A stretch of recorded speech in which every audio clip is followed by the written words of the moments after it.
Salut la gang! Donc aujourd'hui, on va voir comment mettre des fractions en ordre, donc soit en ordre croissant ou en ordre décroissant. Alors, pour mettre des fractions en ordre croissant ou décroissant, il faut les comparer. Puis pour les comparer, il y a plusieurs méthodes et nous, on va vous en montrer deux méthodes. La première méthode, c'est utiliser un dénominateur commun et la deuxième méthode, c'est utiliser un numérateur commun. Vous allez voir que la méthode d'utiliser un dénominateur commun est beaucoup plus fréquente et plus utilisée. Alors, commençons par cette méthode-là. Alors, si je veux comparer les deux fractions suivantes, 4 sur 15 et 6 sur 20, pour savoir laquelle est la plus grande ou laquelle est la plus petite, tout dépendant l'ordre dans lequel je veux les mettre, il faut que je les mette sur un dénominateur commun.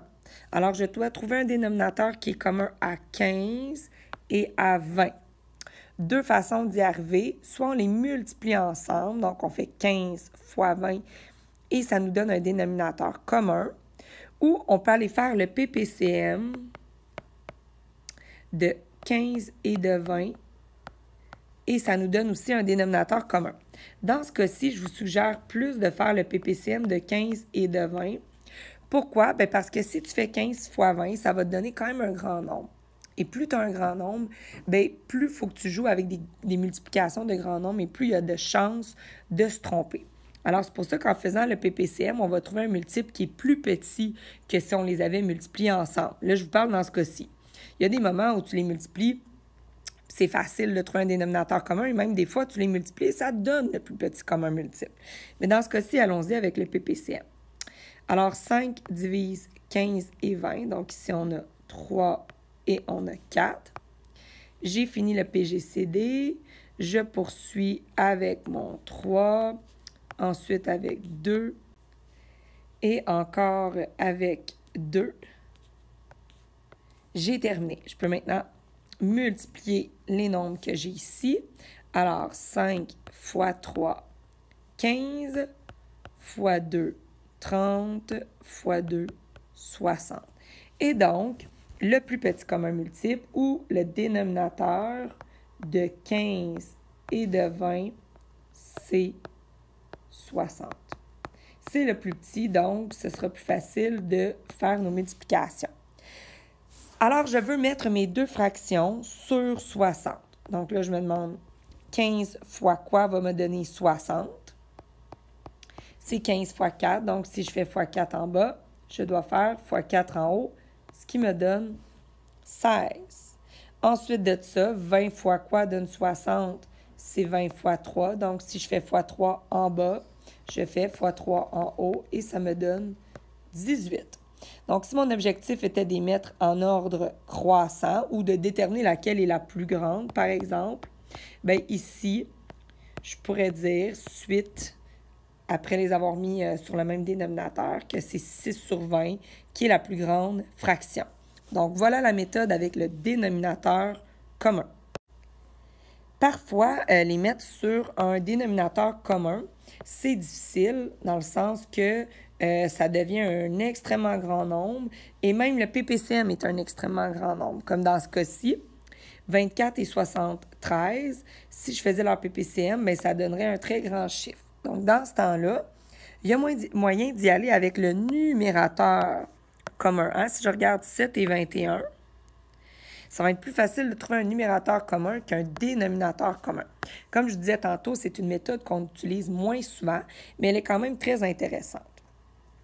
Alors, quel serait le numérateur commun? Donc, quel serait le PPCM? Fait qu'on fait la même chose, mais au lieu de le faire avec le dénominateur, on le fait avec le numérateur. Fait quel serait le PPCM de 7 et de 21? Bon, peut-être que plusieurs l'ont déjà trouvé mentalement, mais je vais quand même le faire avec la méthode ici pour ceux et celles qui l'ont peut-être pas trouvé encore mentalement. Donc, on voit ici que 7 divise 7 et 21. Ensuite, j'ai fini pour mon PGCD. Je passe en dessous de la ligne et je mets mon 3. Et donc, si je fais 7 fois 3, ça me donne 21. Donc, le numérateur commun de 7 et de 21, c'est 21. Comme je dis, peut-être plusieurs l'avaient déjà trouvé mentalement. C'est pas grave, je vous l'ai montré avec la méthode. Alors ici, on fait encore les fractions équivalentes, mais au lieu d'y aller avec le dénominateur, on y va avec le numérateur. Donc, 7 fois quoi donne 21? C'est 7 fois 3. Donc, je dois faire aussi 24 fois 3, qui donne 72. Ici, 21, bien, il reste de même, hein? Fait que je fais fois 1, donc je fais aussi fois 1 pour mon 73. Donc, dans ce cas-ci, ma fraction, elle reste identique. Et là, je me demande si j'ai une pizza où j'ai mangé 21 pointes d'une pizza séparée en 72. Est-ce que je vais avoir mangé plus ou moins de pointes d'une pizza où j'ai mangé 21 pointes séparées en 73? Donc, c'est là que tu utilises ta logique. Si j'ai mangé 21 pointes d'une pizza séparée en 72, j'ai mangé 21 pointes d'une pizza séparée en moins de parts. Tandis que si j'ai mangé 21 pointes d'une pizza séparée en 73, j'ai plus de parts. Donc, nécessairement, mes 73 pointes vont être plus petites. Alors, c'est 21 sur 72 ou 7 sur 24 qui sera une plus grande fraction. On va donc maintenant mettre en ordre soit croissant ou décroissant plusieurs fractions. Tout comme dans les notes de cours, on va y aller avec 1/2, 5/8, 9/14 et 4/7. On va aller les placer en ordre croissant. Mais avant de faire la technique, on va juste se faire une petite tête. Il y a des fois où est-ce que faire des dessins, ça peut être rapide et aidant, puis il y a des fois où est-ce qu'on hésite. Regardons justement ces 4 fractions-là qu'on veut ici, on se le rappelle, mettre en ordre croissant. Donc, croissant veut dire du plus petit au plus grand.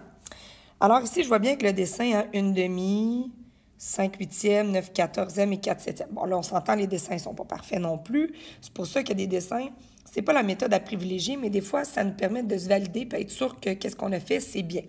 Fait que je vois clairement ici que 1/2 est ma plus petite fraction et que 4/7 suit de près par la suite. Ensuite, mon 5/8 puis mon 9/14, c'est un petit peu embêtant. J'ai l'impression que 9/14 est plus grand, mais c'est pas certain. C'est pour ça que les dessins, c'est bon pour te valider, mais ensuite, voici une méthode qui est beaucoup plus précise et qui va te permettre de toujours les placer en ordre croissant sans difficulté. Donc, la méthode est la suivante. C'est de prendre tes 4 fractions et de les mettre sur un dénominateur commun. Parfois, juste en les regardant, tu vois tout de suite c'est quoi le dénominateur commun. Si c'est le cas, parfait. Mais il y a d'autres fois que trouver le dénominateur commun est difficile. Donc, dans ce temps-là, tu peux faire le PPCM. Allons faire le PPCM et attention, tu fais le PPCM de tes dénominateurs. Fait qu'ici, c'est le PPCM de 2, 8, 14 et 7.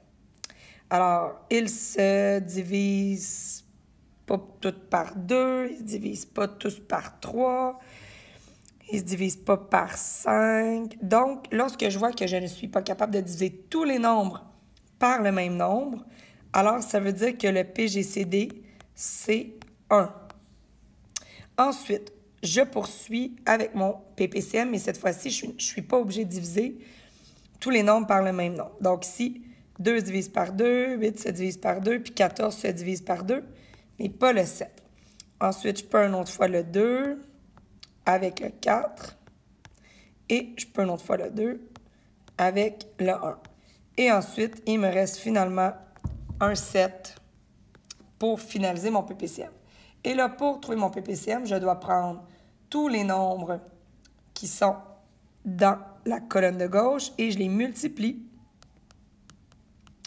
Alors ici, il va falloir que je fasse 1 fois 2 fois 2 fois 2 fois 7. Qu'est-ce que ça nous donne? Ça nous donne 56. Alors, le dénominateur commun de 2, 8, 14 et 7, c'est 56. Alors, ma deuxième étape, je vais aller les mettre sur le dénominateur commun.